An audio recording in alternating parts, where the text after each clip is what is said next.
Dan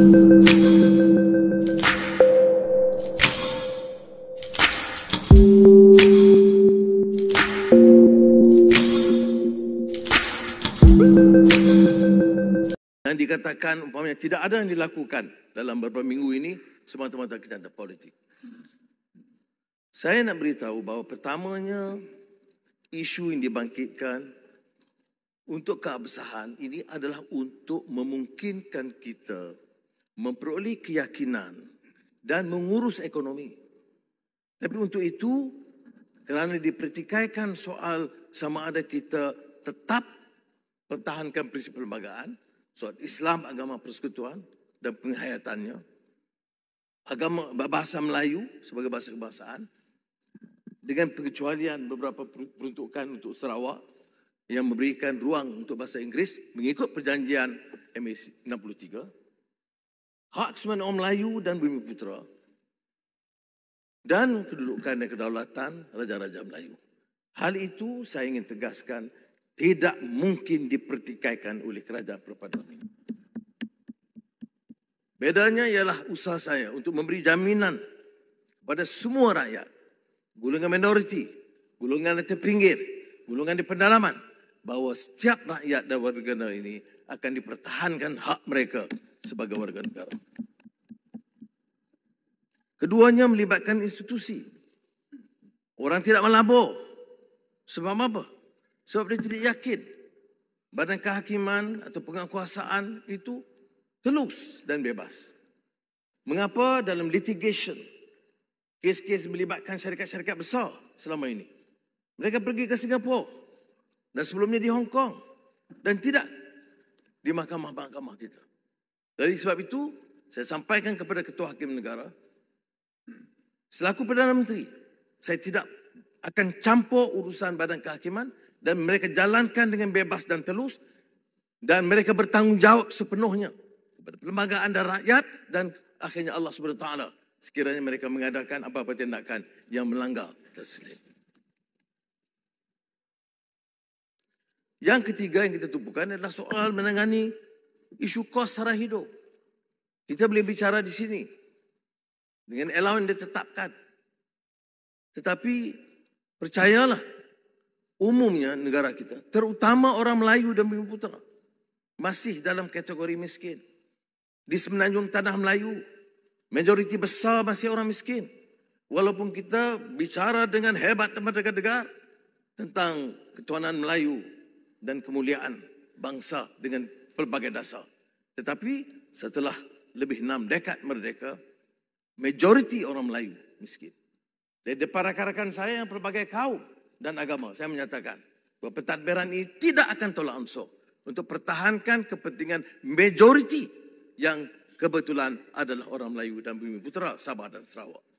Cuma orang-orang yang terpinggir dan miskin, sama ada orang asli atau masyarakat India, di semenanjung tanah Melayu ini majoriti yang paling miskin adalah Melayu. Tapi di kalangan orang asli dan masyarakat India adalah di kalangan termiskin yang tercatat. Dan saya akan lakukan segala dalam upaya saya memastikan semua yang terlibat itu akan dibantu.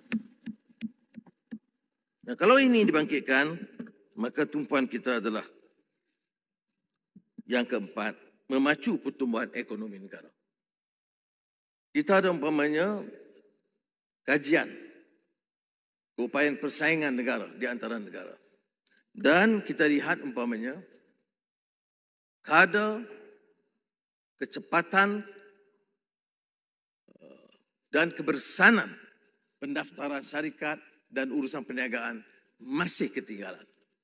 Indonesia yang dulunya belajar dari kita dalam berbagai aspek, sekarang telah mengatasi kita. Kita terlalu banyak tumpuan dalam urusan politik dan menghebahkan kejayaan kita, tetapi kenyataannya itu bertentangan dengan fakta yang ada. Mengenai kos sara hidup, kita telah mengadakan mesyuarat dan yang Muhammad belah sana pun tahu tentang call untuk kenaikan harga barang, apa yang keperluan, termasuk yang dilakukan oleh Menteri Pertanian dan KPDN untuk memastikan keperluan itu ada. Ya, ada kemudahan. Dalam beberapa minggu, ayam, kekurangan telur, pada 12 hari bulan yang lalu, 15 hari bulan, diimport. Ini masalah kita ni kartel. Ya, masalahnya ialah menetapkan kepada syarikat-syarikat besar menentukan harga dan bentuk pengeluaran. Mesti ada kekuatan politik, tekad untuk menyatakan dalam dasar ekonomi ini, kemaslahatan awam, orang ramai dan rakyat itu diutamakan. Maka kita telah membuat perubahan dengan memberikan keizinan import 15 Disember 100,000 biji telur dan mulai 22 Disember 2 sehingga 10 juta biji telur sehari akan dibawa masuk sehingga keadaan stabil dan keupayaan pengeluaran tempatan terjamin. Soal tarif disebut oleh Pandan semalam. Tarif elektrik. Yang betul, keputusan Pentadbiran yang lalu ialah menaikkan tarif elektrik.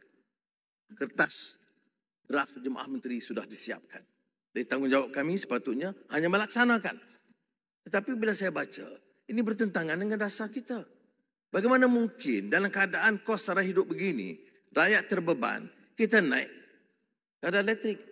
Walaupun kita akui dari segi ekonomi, ia satu keperluan kerana kerajaan untuk 1 tahun tidak mungkin membayar 30 bilion ringgit dan untuk suku pertama 10 bilion ringgit. Menampung keperluan ini. Tetapi bila meneliti semula, saya tidak sanggup meneruskan, maka kadar elektrik tidak dinaikkan bagi keperluan domestik, bagi SMEs, bagi keperluan pengeluaran pertanian. Akan dinaikkan hanya bagi pengeluar syarikat-syarikat besar seperti multinational corporations, syarikat-syarikat yang gergasi yang punya keuntungan bilion ringgit. Dan itu yang kita putuskan, ada anjakan. Jadi tidak benar kalau kita katakan 2 minggu ini kita tidak lakukan apa-apa.